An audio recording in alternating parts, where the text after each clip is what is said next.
Right, so more videos. What I was going to try and tell you about today is a really important part of going to a proper graphic designer as opposed to getting stuff sort of off the shelf that might exist out there in the world. And it's about personalisation. Now, one client that we had who was a really, really awesome guy had a passion for gin, as I'm sure a lot of you do. And he wanted to call it Hearts.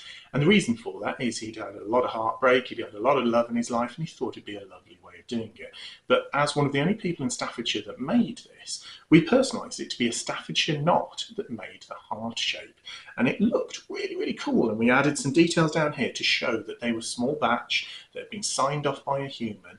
And this thing just looks so beautiful. It looks crafted. It looks like somebody has personalised it and cared for it, thus justifying the price tag. So that when he turns up at all of these lovely shows, it looks something better. It also works on little bottles, and it also works on all of the paraphernalia with all of the sort of accoutrements that we put next to it. And we really, really, really love that. The client was over the moon with it, and thankfully the actual sort of gin drinkers loved it. And even after they were drunk, they still thought that's great, and they loved it, and they cuddled it, and they thought it was great.